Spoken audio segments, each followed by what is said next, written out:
নমস্কার বন্ধুরা, আমি পূর্বা ইন্সপায়ার্ড কৃষ্ণকথা চ্যানেলে তোমাদের সবাইকে স্বাগত জানাই।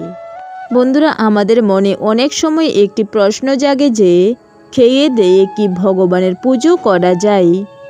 অনেকেই বলে যে খেয়ে দেয়ে ভগবানের পুজো দিলে নাকি অপরাধ হয়, তাই সবসময় খালি পেটে কিছু না খেয়ে ভগবানের পুজো দিতে হয়। আবার অনেকেই বলে যে ভক্তিই সব, খেয়ে দিয়ে পুজো দিলে কোনো অপরাধ হয় না। কিন্তু এ দুটো মতের মধ্যে কোনটা সত্য, সেটা নিয়েই আজকে আমরা এই ভিডিওতে একটি ঘটনা বলবো, যেখানে আপনারা এই প্রশ্নটির সঠিক উত্তর পাবেন। তাই আজকের ভিডিওটি অত্যন্ত গুরুত্বপূর্ণ হতে চলেছে, তাই ভিডিওটি সম্পূর্ণ মনোযোগ সহকারে শেষ পর্যন্ত দেখুন। আর ভিডিওটি শুরু করার আগে আপনারা যারা আমাদের এই চ্যানেলে নতুন, তারা এই চ্যানেলটিকে সাবস্ক্রাইব করতে ভুলবেন না, এবং ভিডিওটি দেখে যদি ভালো লাগে তাহলে অবশ্যই একটি লাইক এবং কমেন্টে জয় শ্রীকৃষ্ণ লিখতে ভুলবেন না। এবার চলুন ভিডিওটি শুরু করা যাক। একদা এক কৃষ্ণ ভক্ত মহিলা ছিলেন, যিনি রোজ সকালে ঘুম থেকে উঠে স্নান করার পরে রান্না করে সেই খাবার খেয়ে তারপর ভগবানের পুজো করতেন। এরকম একদিন তার বাড়িতে এক আত্মীয় আসেন। এই আত্মীয় খুব ধার্মিক প্রকৃতির ছিলেন। তিনি 3 বেলা ভগবানের পুজো করতেন। ভগবানকে না দিয়ে তিনি কিছুই খেতেন না। এই আত্মীয় যখন দেখলেন যে সেই ভক্ত মহিলা খেয়ে দিয়ে ভগবানের পুজো করছেন, তখন সে অত্যন্ত রেগে যান এবং সেই মহিলাটিকে বলেন যে, তুমি কি জানো না যে খেয়ে দিয়ে ভগবানের পুজো দিতে নেই, এতে অনেক বড় অপরাধ হয়। ভগবানের পুজো সবসময় না খেয়ে শুদ্ধভাবে দিতে হয়। তুমি কাল থেকেই না খেয়ে পুজো দেবে। এই কথা শুনে মহিলা পরের দিন থেকে না খেয়ে পুজো দিতে থাকে। কিন্তু সে লক্ষ্য করল যে সে আগে যখন খেয়ে দিয়ে ভগবানের পুজো করতেন, তখন ঘন্টার পর ঘন্টা এক মনে পুজো করতেন, মন শান্ত থাকত।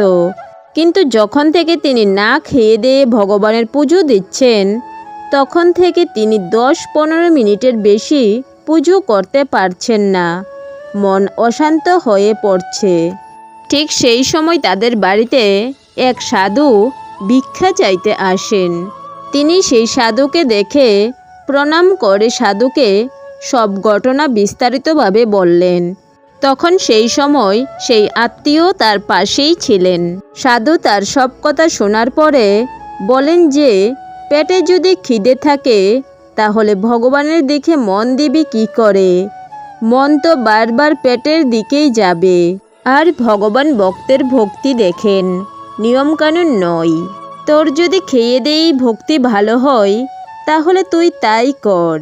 সাধুর এমন কথা শুনে সেই ভক্ত মহিলা পরদিন থেকে আবার খেয়ে দেই ভগবানের পুজো করতে শুরু করল।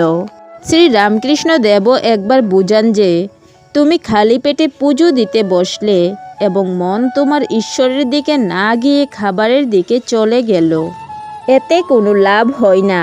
এর চেয়ে খেয়ে দিয়ে শান্ত মনে পুজো দেওয়া অনেক ভালো।